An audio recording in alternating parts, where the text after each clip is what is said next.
he might take care of you guys better. But I think anybody that comes into your company and works for you, you should care about them. I mean, answer it. Does he treat you better?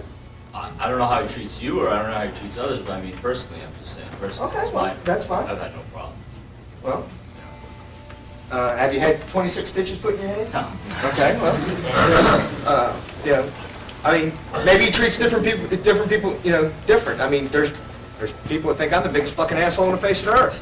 There's other people that, I mean, just for instance, somebody asked Mike Burns, about me and said, well, he's my best friend in the business. And he said, I never heard anybody say that about Ian. So I mean, if you ask Cornette how he feels about me, I mean, you get a 3-hour lecture. I got 2.5. I mean, that's just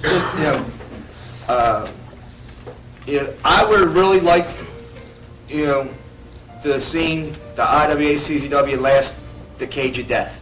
That's where I would like to see the blow off. When me and John wrestled, everybody in that place knew he was beating me. I mean, there was not one person in that place that knew, that had this much of a thought that I was going to beat him. So when you have a huge blow off and everybody knows the result, it's not going to draw. And then to do the thing where, High Five comes in and beats us all up, and then, where are the IWA guys in the High Five thing? They're nowhere. I mean, it's too worried of separating the CZW and the IWA guys.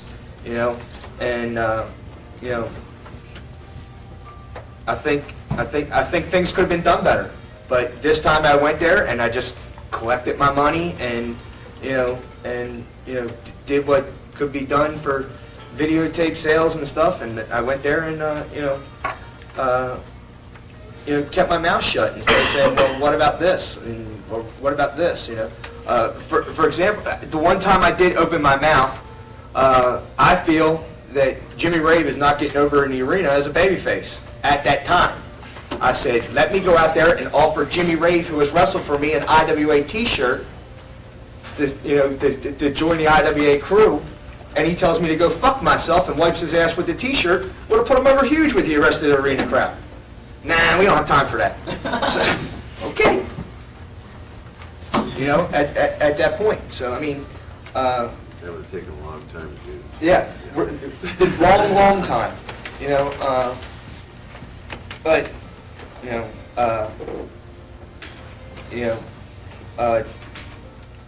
in the long run, John's also another person that, I mean, I'm not perfect in any shape, form, or fashion. I have Dave Prazak and Chris Hero correct me all the time, but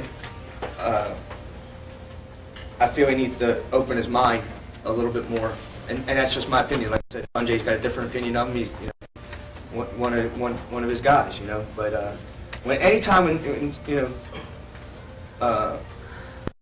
like BJ, wherever the hell he is, or if he's even still here, I heard on a Ring of Honor show, I keep calling him, how you doing, how you feeling, so on and so on. I mean, because it sucks. I know how bad it feels to be hurt and not having nobody give a shit about you. I mean, I can. Next name. Yeah. The last one I have is CM Punk. Phenomenal worker, shitty attitude. My personal opinion. Thank you.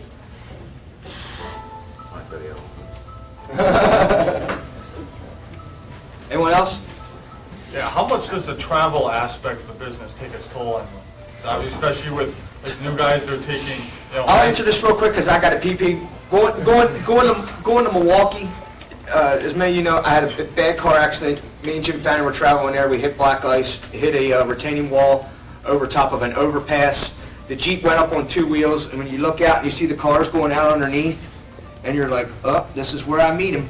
I mean, you're just thinking you're meeting your maker there, and then it comes back on 2 wheels, and you go spinning back the other way, and then you just see these big bright lights coming at you and coming at you and coming at you. And each time the Jeep spins, and you're going, oh, God, this is going to hurt. And thank God the Mack truck has stopped because it sees you spinning, but you just keep seeing the same lights over and over again. you know, Phyllis will tell you, and I'm not ashamed to admit it, I'll be sleeping and she'll hit the brakes and I'll go, ah! You know, I mean, now I have a huge fear of dying in a car.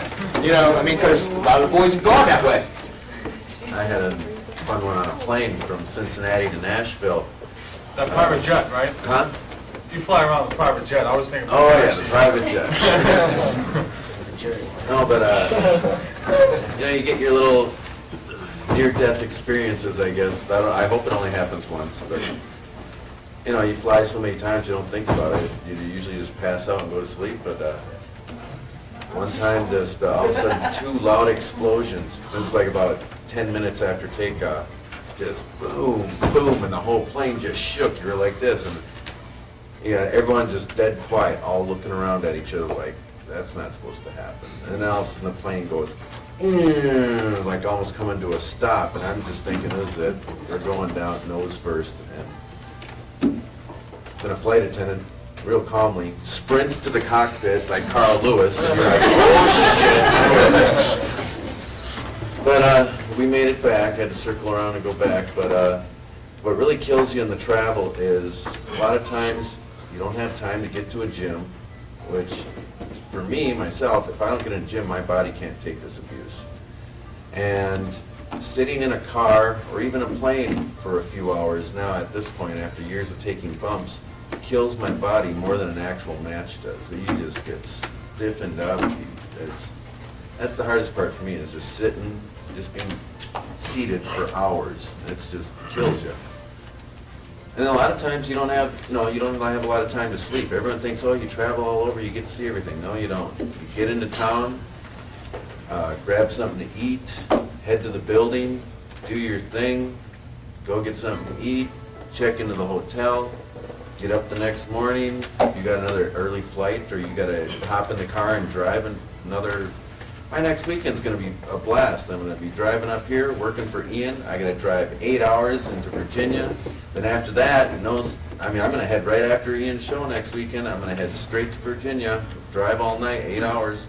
And then after that show, hopefully I'll get a nap there, but after that, drive 8 hours back to Nashville. So it takes its toll on you. It's not all that glamorous. But you know what?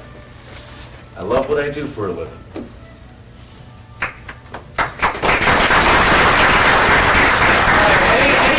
Questions for anyone on this panel?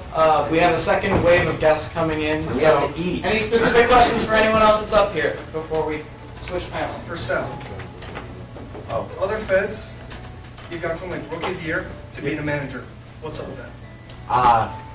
It's just something we're trying. I mean, we got so many guys that Bill's bringing in. You know, we had Jarrell Clark in last TV taping. We had, I don't know, he told me yesterday when I bugged him on the phone.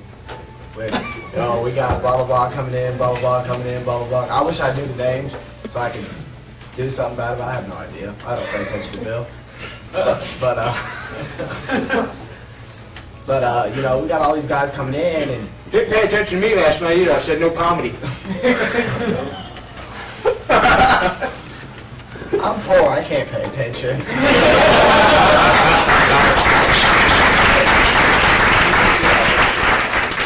But you know, it's saving my body going out there and just talking, because that's all I really do good anyways.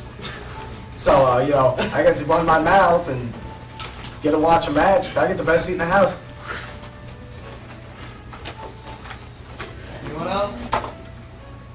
All right, well, let's switch panels now and bring